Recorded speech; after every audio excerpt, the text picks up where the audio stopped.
সুপ্রিয় দর্শক, আসসালামু আলাইকুম। দেশে এবং দেশের বাইরে যে যেখান থেকে আমাদের এই কৃষি বিষয়ক কৃষি সংবাদ অনুষ্ঠান দেখছেন, সকলকে জানাই কৃষি সংবাদের পক্ষ থেকে সাদর সম্ভাষণ। আজকে বায়োফ্লক্স পদ্ধতিতে মাছ চাষ সম্পর্কে থাকছে প্রতিবেদন, আর এ বিষয়ে বিস্তারিত তথ্য উপস্থাপন করছেন শেরেবাংলা কৃষি বিশ্ববিদ্যালয়ের একুয়াকালচার বিভাগের সম্মানিত চেয়ারম্যান, বিশিষ্ট বায়োফ্লক্স গবেষক ডক্টর এম শাহাবুদ্দিন। চলুন প্রতিবেদনটি দেখে আসি। আসসালামু আলাইকুম, আমি এম শাহাবুদ্দিন, সহযোগী অধ্যাপক, একুয়াকালচার বিভাগ, শেরেবাংলা কৃষি বিশ্ববিদ্যালয়। আমরা এখন এই মুহূর্তে আছি আমাদের বিভাগের অন্তর্গত বায়োফ্লক ল্যাবে। আপনাদেরকে বায়োফ্লক ল্যাবে স্বাগতম। আমাদের বায়োফ্লক ল্যাবে আমরা ছোট আঙ্গিকে কিছু ট্যাঙ্ক সেট আপ করেছি। তার আগে আপনাদেরকে একটু বলতে চাই যে বায়োফ্লকটা কি। বায়োফ্লক, বায়োলজিক্যাল ফ্লক, আমরা উপকারী ব্যাকটেরিয়া দিয়ে পানির মধ্যে সেটাকে চাষ করে ব্যাকটেরিয়ার আধিক্য নিয়ে এসে অ্যামোনিয়া অথবা অপকারী যে অংশটুকু থাকে তাকে কন্ট্রোল করে মাছ চাষ করি। এখানে ব্যাকটেরিয়া থাকে, প্রোটোজোয়া থাকে, এলজি থাকে, সব মিলে আমরা এটাকে ফ্লক বলি, বায়োলজিক্যাল ফ্লক, বায়োফ্লক। এবং এই মাছ চাষটা কেন অন্য চাষের চেয়ে ভিন্ন অথবা উপকারী?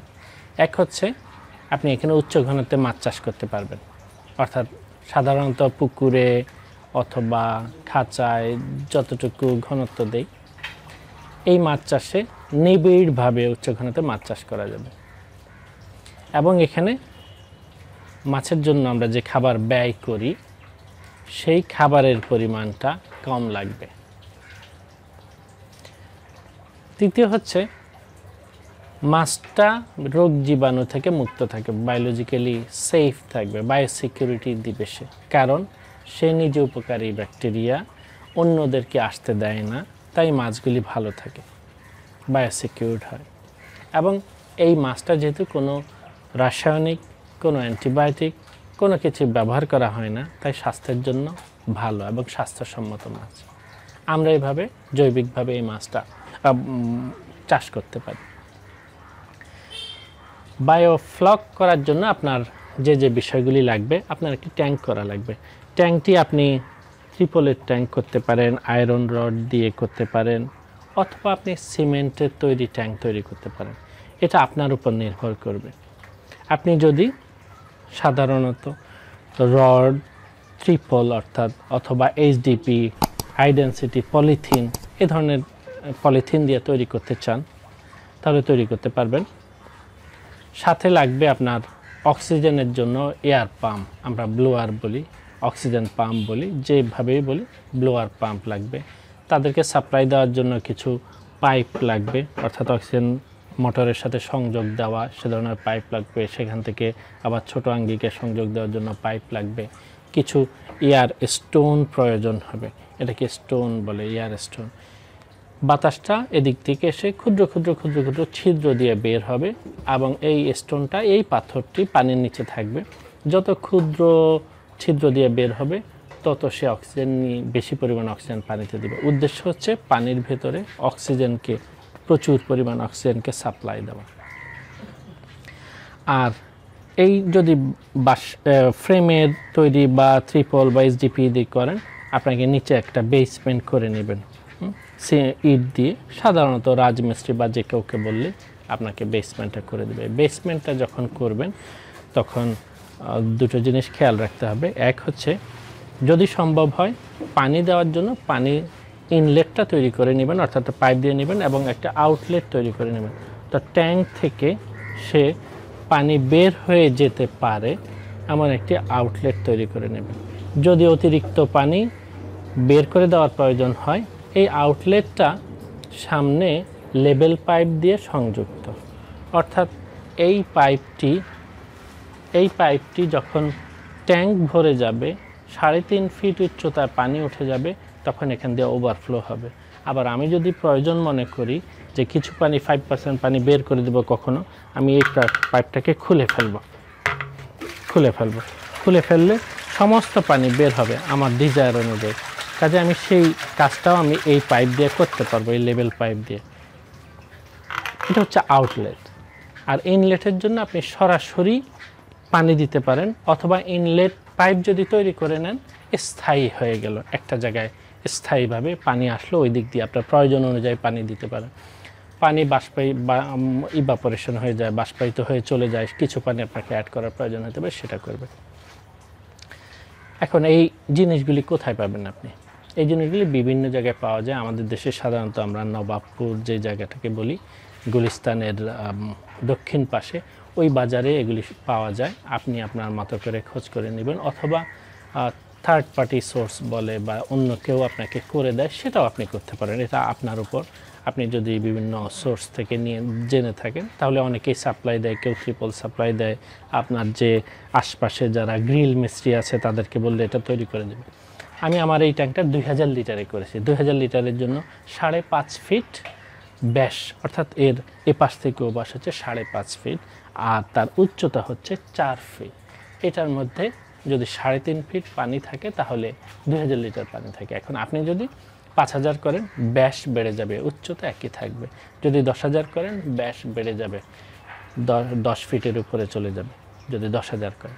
সেই হিসাবে আপনি ট্যাঙ্কটা তৈরি করে নেবেন, এবং আপনার স্থানীয় যিনি মিস্ত্রি তার সাথে কথা বলে আপনি তৈরি করতে পারেন। ত্রিপলটা নবাবপুর থেকে নিতে পারেন, এয়ার পাম্পগুলি নবাবপুর থেকে নিতে পারেন, কাটাবন থেকে নিতে পারেন, এই পাইপগুলি নিতে পারেন, অথবা আপনি কারোর সাথে কন্ট্যাক্ট করে পুরো সিস্টেমটাই আপনি করে নিতে পারেন। এখন এই ধরনের পদ্ধতিতে কি ধরনের মাছ চাষ করা যায়? সাধারণত এই পদ্ধতিতে কিছু মেশিনারিজ ইউজ হয়, কিছু ইনভেস্টমেন্ট আছে, কিছু টাকা মানুষ এখানে খাটায়। সেই হিসাবে এখানে আমরা ওই মাছগুলিকেই পছন্দ করি যাদের বাজার মূল্য বেশি, অল্প জায়গায় বেশি চাষ করা যায়, যার বাজার মূল্য বেশি, এতে আপনি বেশি প্রফিট পাবেন। আমরা এই মুহূর্তে মাগুর করছি, শিং করছি, তেলাপিয়া করছি। ভবিষ্যতে আমাদের ইচ্ছা আছে কই করা, পাবদা, গোলসা সহ অন্যান্য মাছ বিভিন্ন ঘনত্বে তৈরি করা, এবং কত ঘনত্ব পর্যন্ত করা যায় সেটা আমরা দেখব। এই মাছগুলি আপনি সচরাচর করতে পারেন, এবং দেশীয় যে মাছগুলি সাধারণত হারিয়ে যাচ্ছে, ওই মাছগুলির চাষাবাদে এখানে যদি আনা যায়, মাছের চাষও বাড়লো, মানুষ পেল, আপনি উপকৃত হলেন, এবং সেফ মাছ অর্থাৎ বিষমুক্ত মাছ আপনি তৈরি করে বাজারে বিক্রি করতে পারলেন। এতে দেশের মানুষের উপকার হলো, আপনারও উপকার হলো। আর যারা বেকার আছে বা কর্মসংস্থান খুঁজছেন, জায়গা আছে, অল্প জায়গায় করতে চান, অল্প পরিসরে বিনিয়োগ করেও এটা করা যায়। কিন্তু আমার অনুরোধ থাকবে, আপনি না জেনে এটা করতে যাবেন না। আপনি কিছু পড়বেন, জানবেন, শিখবেন, তারপরে করবেন। কারণ এখানে ব্যাকটেরিয়া দিয়ে মাছ চাষ করা, ব্যাকটেরিয়া সম্পর্কেই জানলাম না, মাছ চাষ করতে যাব, আমি ক্ষতির সম্মুখীন হতে পারি। তাই বিষয়টা কি সেটা জানবেন, কিভাবে করে জানবেন, এর ঝুঁকিগুলি কি সেটা জানবেন, তারপরে আপনি করুন, আপনি সফল হবেন। এই মাছ চাষ করতে গেলে কিছু প্রতিবন্ধকতা অথবা লিমিটেশন অথবা অসুবিধা আছে। যেমন আপনাকে প্রতিনিয়ত বিদ্যুৎ রাখতে হবে, কারণ অক্সিজেন পাম্প দিব এখানে, অক্সিজেন পাম্প দিয়ে অক্সিজেন সাপ্লাই করবো বা দিব এখানে, কিন্তু বিদ্যুৎ না থাকলে দেওয়া যাবে না। উচ্চ ঘনত্বে মাছ চাষ হচ্ছে, বিদ্যুৎ না থাকলে মাছের সমস্যা হবে। অল্প সময় হয়তো সহ্য করা যায়, কিন্তু প্রতিদিন 2-3 ঘন্টা বিদ্যুৎ থাকে না, আপনি করতে পারবেন না। কাজে বিদ্যুতের সরবরাহ নিশ্চিত করতে হবে, এটা একটি পয়েন্ট। তাহলে আপনি কিভাবে বিদ্যুৎ সরবরাহ নিশ্চিত করবেন সেটা আপনি চিন্তা করুন, করে তারপরে এই পদ্ধতির জন্য আপনি ট্যাঙ্ক সাজান। তারপর এখানে আমরা সাধারণত ব্যাকটেরিয়াকে চাষ করে দেয়, প্রোবায়োটিক দিয়ে, উপকারী ব্যাকটেরিয়া দিয়ে, হেটেরোট্রপিক ব্যাকটেরিয়া বলি, ওই ব্যাকটেরিয়ার আধিক্য আনি।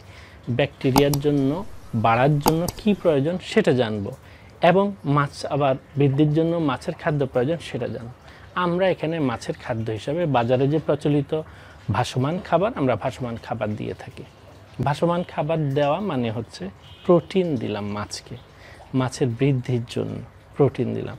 প্রোটিনে থাকে নাইট্রোজেন, তার মানে নাইট্রোজেন দিলাম এখানে।